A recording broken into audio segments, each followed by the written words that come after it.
Assalamualaikum warahmatullahi wabarakatuh. Perkenalkan, nama saya Adelia Dwi Safitri. Pada kesempatan kali ini, saya akan mempresentasikan materi mengenai penegakan hukum yang berkeadilan oleh kejaksaan. Topik ini sangat penting karena kejaksaan memegang peran strategis sebagai institusi yang berada di titik tengah proses pidana. Kejaksaan bukan hanya menjadi pelaksana penuntutan, tetapi juga penentu arah dan kualitas penegakan hukum di Indonesia. Oleh karena itu, pembahasan mengenai bagaimana kejaksaan mewujudkan keadilan menjadi relevan untuk dipahami bersama. Pada bagian ini, kita perlu memahami dulu kedudukan kejaksaan secara konstitusional. Menurut Undang-Undang Nomor 16 Tahun 2004, kejaksaan merupakan lembaga pemerintah yang dilaksanakan kekuasaan negara di bidang penuntutan. Kejaksaan memiliki struktur yang berjenjang yang terdiri, yang pertama, Kejaksaan Agung di tingkat pusat sebagai pengendali kebijakan nasional. Yang kedua, Kejaksaan Tinggi di tingkat provinsi. Dan yang ketiga, Kejaksaan Negeri di tingkat kabupaten atau kota. Kedudukan yang hierarkis ini bertujuan untuk memastikan adanya keseragaman kebijakan penuntutan di Indonesia. Sumber-sumber yang saya gunakan juga menekankan bahwa struktur ini memberikan kontrol internal sehingga penegakan hukum oleh kejaksaan tetap konsisten, profesional, dan tidak saling bertentangan. Selanjutnya, mari kita akan bahas fungsi dan kewenangan kejaksaan. Kejaksaan memiliki sejumlah kewenangan penting seperti yang pertama itu melakukan penuntutan, yaitu menentukan apakah suatu perkara layak atau tidaknya untuk dibawa ke pengadilan. Yang kedua, melaksanakan keputusan pengadilan yang telah berkekuatan hukum tetap. Yang ketiga, berperan di bidang perdata dan tata usaha negara.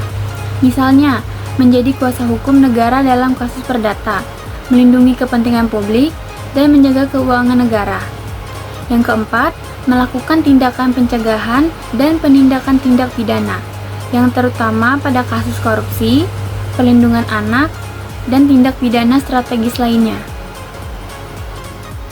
Sedangkan dalam bidang perdata dan tata usaha negara, kejaksaan dapat menjadi pengacara negara dalam perkara yang melibatkan pemerintah, misalnya sengketa aset negara atau permasalahan tata usaha negara. Selain itu, kejaksaan juga memiliki fungsi preventif dan represif. Fungsi preventif misalnya penyuluhan hukum, pembinaan kesadaran masyarakat, dan program-program kejaksaan masuk sekolah.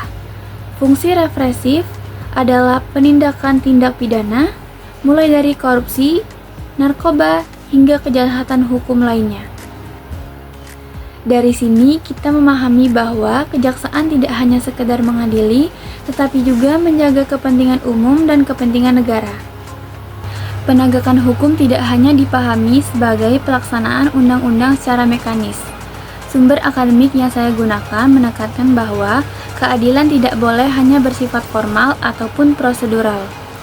Keadilan substansif menjadi sangat penting, yaitu keadilan yang mempertimbangkan konteks, kondisi sosial, kerugian yang ditimbul, serta dampak yang dialami oleh masyarakat. Artinya, ketika kejaksaan mengambil keputusan penuntutan, mereka tidak boleh hanya terpaku pada pasal hukum, tetapi juga memperhatikan apakah keputusan itu mencerminkan rasa keadilan masyarakat, apakah hukuman yang diberikan proporsional, apakah ada faktor kemanusiaan yang perlu dipertimbangkan.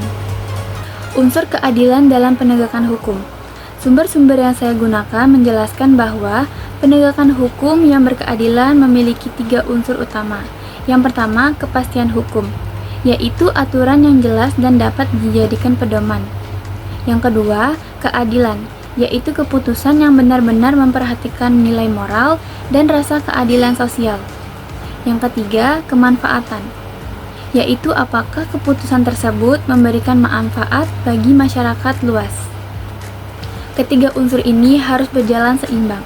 Keadilan tidak boleh mengorbankan kepastian hukum. Begitu pula sebaliknya. Disinilah peran kejaksaan menjadi sangat penting untuk menjaga keseimbangan tersebut. Peran kejaksaan dalam proses pidana. Dalam sistem peradilan pidana, kejaksaan memiliki peran besar yang biasa disebut dengan dominus litis, yaitu pengendali perkara. Jaksa memiliki kewenangan untuk menentukan apakah suatu berkas perkara sudah layak dilimpahkan ke pengadilan atau perlu diperbaiki. Adapun beberapa tahapan penting. Yang pertama, pra-penuntutan. Pada tahap ini, jaksa meneliti berkas dari penyidik. Jika ada kekurangan, jaksa memberikan petunjuk. Hal ini bertujuan agar perkara yang masuk ke pengadilan benar-benar siap diperiksa. Yang kedua, penuntutan. Jaksa membuat surat dakwaan, lalu membawa perkara ini ke pengadilan dan membuktikan kesalahan terdakwa. Yang ketiga, eksekusi. Setelah putusan hakim, jaksa bertanggung jawab memastikan putusan tersebut dilaksanakan, misalnya mengirim terpidana ke lembaga pemasyarakatan. Yang keempat, pengawasan. Jaksa juga mengawasi pidana, bersyarat, dan tindakan hukum lainnya. Dalam seluruh tahap ini, jaksa diharapkan tidak hanya memikirkan bagaimana memenangkan perkara, tetapi juga bagaimana setiap proses mencerminkan keadilan. Pendekatan restoratif. Salah satu perkembangan penting dalam kejaksaan modern adalah penerapan restoratif justice. Pendekatan ini menekankan pemulihan atau restoration, bukan pembalasan atau retribution. Kebijakan ini diterapkan pada perkara-perkara tertentu yang memenuhi syarat. Misalnya, tindak pidana ringan, pelaku bukan residivis, ada perdamaian dengan korban, dan kerugian yang sudah dipulihkan. Tujuan dari kebijakan ini antara lain mengurangi kepadatan perkara di pengadilan, menghindarkan pelaku dari stigma pidana yang berlebihan, memulihkan hubungan sosial, dan menciptakan keadilan yang lebih manusiawi. Beberapa sumber menekankan bahwa restoratif justice adalah wujud nyata penegakan hukum yang lebih berkeadilan dan lebih dekat dengan nilai sosial masyarakat Indonesia. Tantangan penegakan hukum berkeadilan. Dalam implementasinya, kejaksaan menghadapi sejumlah tantangan besar, di antara lain, yang pertama, formalisme hukum, yang terkadang membuat jaksa lebih fokus pada dokumen dan prosedur dibanding aspek keadilan substantif. Yang kedua, intervensi kekuasaan, baik dari pejabat, kepentingan politik, maupun tekanan publik. Yang ketiga, minimnya pemahaman aparat mengenai perspektif sosial atau humanis suatu perkara, sehingga keputusan kurang mempertimbangkan dampak masyarakat. Yang keempat, kualitas berkas penyidikan yang seringkali belum lengkap sehingga menghambat proses penuntutan. Tantangan-tantangan ini menunjukkan bahwa keadilan tidak hanya persoalan undang-undang, tetapi juga mentalitas dan sistem kerja aparat. Faktor pendukung penegakan berkeadilan. Untuk mewujudkan penegakan yang berkeadilan, ada beberapa faktor pendukung. Yang pertama, independensi jaksa. Jaksa harus bebas dari intervensi politik, ekonomi, atau tekanan pihak lain. Independensi adalah syarat mutlak keadilan. Yang kedua, koordinasi antar penegak hukum. Penegakan hukum tidak bisa dilakukan sendiri. Penyidik, jaksa, dan hakim harus saling mendukung agar proses berjalan transparan dan akuntabilitas. Yang ketiga, integritas aparat. Tanpa integritas, hukum hanya menjadi formalitas. Jaksa dituntut berkarakter jujur, profesional, dan berkomitmen pada keadilan. Yang keempat, kebijakan keadilan restoratif. Pendekatan ini menjadi jembatan antara aturan hukum dan kebutuhan masyarakat. Restoratif membantu menghadirkan keadilan yang lebih nyata dan manusiawi. Faktor-faktor ini dapat memperkuat kepercayaan masyarakat terhadap hukum dan meningkatkan legitimasi kejaksaan. Etika dan profesionalisme jaksa. Perlu kita pahami bahwa sebesar apapun kewenangan kejaksaan, tanpa etika yang baik, maka keadilan tidak akan tercapai. Jaksa memiliki kode etik dan standar profesionalisme yang sangat ketat. Seorang jaksa wajib bertindak objektif, menjaga independensi dalam mengambil keputusan, berani menolak intervensi politik, bersikap transparan dalam penanganan perkara, dan menjunjung tinggi integritas pribadi. Sumber akademik yang saya gunakan menyebutkan bahwa integritas ini bukan sekedar tuntutan moral, tetapi merupakan pilar utama penegakan hukum. Jaksa yang profesional bukan hanya yang mampu menyusun dakwaan, tetapi juga mampu menegakkan hukum tanpa takut tekanan dari pihak manapun. Dengan kata lain, keadilan tidak akan terwujud jika aparat penegak hukum tidak berintegritas. Dan kejaksaan telah menempatkan aspek etika ini sebagai pondasi institusional. Inovasi penegakan hukum oleh kejaksaan. Dalam beberapa tahun terakhir, kejaksaan telah melakukan inovasi dalam sistem hukum Indonesia. Inovasi ini bukan hanya dalam bentuk regulasi, tapi juga dalam bentuk program konkret. Beberapa contoh inovasi tersebut antara lain, yang pertama, pendirian Rumah Restoratif Justice di ratusan daerah. Rumah ini menjadi ruang mediasi antara pelaku, korban, dan masyarakat untuk mencari keadilan yang tidak harus berakhir pada proses pengadilan. Yang kedua, digitalisasi administrasi perkara, pengajuan berkas, pelaporan, dan proses pra-penutupan. Ini dilakukan secara online. Inovasi ini mencegah keterlambatan perkara dan mengurangi potensi penyimpangan. Yang ketiga, pengawasan internal berbasis digital. Kejaksaan menerapkan sistem evaluasi kinerja dan pengawasan elektronik agar proses hukum lebih transparan dan akuntabel. Inovasi-inovasi ini menunjukkan bahwa kejaksaan terus berkembang mengikuti kebutuhan masyarakat dan tantangan zaman. Perbandingan dengan negara lain. Untuk memahami bagaimana penegakan hukum di Indonesia dibandingkan negara lain, kita perlu melihat beberapa sistem peradilan di dunia. Contohnya di Amerika Serikat, terdapat mekanisme plea bargaining, yaitu negosiasi antara jaksa dan terdakwa untuk menyelesaikan perkara tanpa persidangan.